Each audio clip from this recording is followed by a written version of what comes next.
এক দেশে এক ব্রাহ্মণ ও ব্রাহ্মণী বাস করতেন। ব্রাহ্মণের এক ছেলে।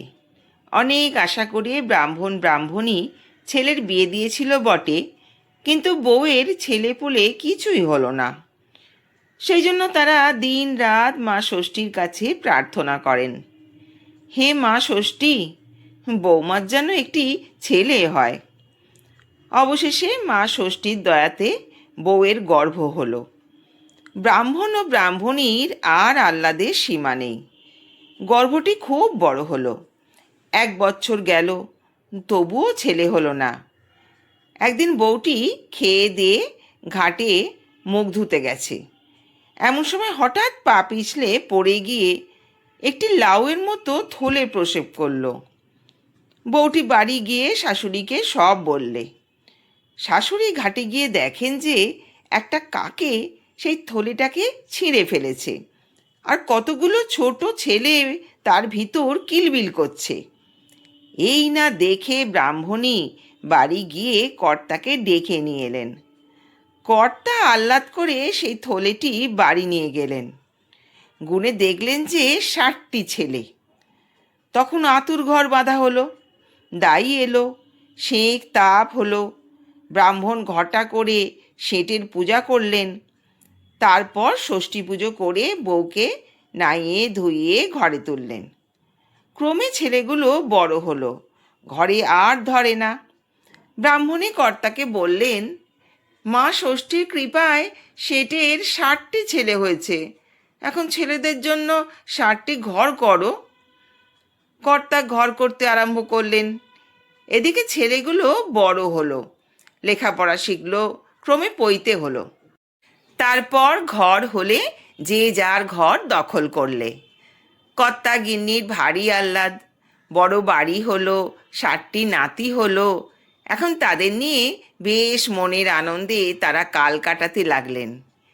একদিন ছেলে বললে, মা, যেমন আমাদের ছেলে ছিল না, তেমনি মা ষষ্ঠী একেবারে এক ঘর ছেলে দিয়েছেন। এরা বড় হয়েছে, এখন আবার এদের বিয়ে দিলে আর এ বাড়িতে জায়গা হবে না। তাই ভাবছি কি হবে, এদের আর বিয়ে দেব না। তখন মা বললেন, সে কি রে, তাহলে যে বংশ লোপ হবে, বিয়ে না দিলে কি হয়? তখন বউ এসে বললে, মা, যদি বিয়ে দিতে হয় তাহলে যে ঘরে একেবারে 60টি মেয়ে পাওয়া যাবে সেই ঘরে আমাদের ছেলেদের বিয়ে দেব, তা নইলে বিয়ে দেব না। ব্রাহ্মণী বললেন, তবেই হয়েছে, তোমার মতো কে মা 60টি মেয়ে বিয়ে বসে আছে যে তোমার ছেলেদের বিয়ে হবে? দুজনে বুঝি বসে বসে এই মতলব করেছ? ছেলে বললে, সেই বেশ কথা মা, একেবারে 60টি মেয়ে চাই, তা নইলে বিয়ে হবে না। রোজ এই রকম নানা কথা হয়। ক্রমে ছেলেগুলি বিয়ে যোগ্যী হলো। তখন গিন্নি কর্তাকে বললেন, নাতিরা যে ডাকর হয়ে উঠল, বিয়ে থা দাও, খালি ঘরে বসে থাকলে চলবে কেন, মেয়ে খোঁজো। বৌমা আবার কোর্ট ধরেছেন যে আমার মতো 60টি মেয়ে প্রসব করেছে তার মেয়েদের সঙ্গে আমার ছেলেদের বিয়ে দেবে, তা নইলে বিয়ে দেব না। কর্তা শুনে বললেন, সর্বনাশ, তাও কি কখনো হয়? তাহলে ওদের ইচ্ছে নয় যে ছেলেগুলোর বিয়ে থা হোক? গিন্নি বললেন, তা এখন খুঁজে দেখতে তো হবে। যখন মা ষষ্ঠী ছেলেদের দিয়েছেন তখন কনেও ঠিক করে রেখেছেন। তুমি ভাবছো কেন, সব মা ষষ্ঠীর খেলা, দেখবে তিনি বউয়ের কোট ঠিক বজায় রাখবেন। গিন্নির কথায় কর্তা তখন মেয়ে খুঁজতে বেরোলেন। কর্তা এদেশ ওদেশ করে কত জায়গায় খুঁজলেন, কিন্তু কোথাও সেরকম মেয়ে পাওয়া গেল না। এই কথা যে শোনে সেই অবাক হয়ে যায়। এদিকে মা ষষ্ঠী ব্রাহ্মণকে ঠিক কনেদের দেশে এনে ফেললেন। ব্রাহ্মণ ঘুরতে ঘুরতে এক দেশে গিয়ে দেখেন যে একটা বাঁধা ঘাটে বসে একটি বউ বিস্তার মেয়েকে স্নান করাবার জন্য তেল হলুদ মাখাচ্ছেন। ব্রাহ্মণ তো দেখেই অবাক। তিনি আহ্লাদে মা ষষ্ঠীকে প্রণাম করে সেই বউয়ের কাছে গিয়ে বললেন, মা, এইগুলি কি সব তোমার মেয়ে? বউ একটু ঘোমটা টেনে বললেন, হ্যাঁ বাবা, এত পাপ করেছিলাম যে ভগবান আমায় একেবারে 60টি মেয়ে দিয়েছেন। একে খাওয়াবার পয়সা নেই, তার উপর আবার কি করে যে বিয়ে থা দেব, তাই বাবা ভাবছি। এই কথা শুনে কর্তা বললেন, মা, তোমরা কি ব্রাহ্মণ? হ্যাঁ বাবা, ব্রাহ্মণ না হলে আর ভগবান এত দুঃখ কাদের কপালে লিখে থাকেন? এই কথা শুনে কর্তা আহ্লাদ করে বললেন, বেশ হয়েছে মা, আমার নাতিদের সঙ্গে তোমার মেয়েদের বিয়ে দেব। যদি তোমার ইচ্ছে হয় তাহলে বাড়িতে চলো, কর্তাদের সঙ্গে কথাবার্তা ঠিক করে ফেলি। তখন বউটি সমস্ত মেয়েদের নাইয়ে ধুইয়ে ব্রাহ্মণকে সঙ্গে করে বাড়ি এলো। বাড়ির কর্তা ব্রাহ্মণের সঙ্গে কথাবার্তা করে বিয়ে ঠিক করলেন। তারপর ব্রাহ্মণ বাড়িতে এসে সব কথা বললেন। তখন সকলে আহ্লাদ করে যথাদিনে 60টি ছেলের বিয়ে দিলেন। 60টি বউ ঘরে এলো। গিন্নি বললেন, বৌমা, যেমন কোট করেছিলে মা ষষ্ঠী তেমনই মুখ রেখেছেন। তখন ঘটা করে বাড়িতে মা ষষ্ঠীর পুজো হলো। একদিন ব্রাহ্মণীর কি মতিচ্ছন্ন ধরল, সেদিন মাঘ মাস, শীতল ষষ্ঠী পুজো, খুব জল হচ্ছে, শীতও খুব পড়েছে। ব্রাহ্মণী নাত বউদের ডেকে বললেন, আজ আমি ঠান্ডা জলে নাইতে পারবো না, আমার বড় শীত করছে, আমার জন্য 1 হাঁড়ি গরম জল করো আর 4টি গরম ভাত রেঁধে দাও, আমি এত ঠান্ডায় জল দেওয়া ভাত খেতে পারবো না। নাত বউরা সব মুখ চাওয়াচাবি করতে লাগলো।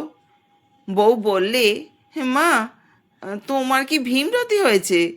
আজ যে শীতল ষষ্ঠী, আজ কি উনুন জ্বালাতে আছে? গিন্নি বললেন, তা হোক বাছা, আমার 4টি রেঁধে দাও।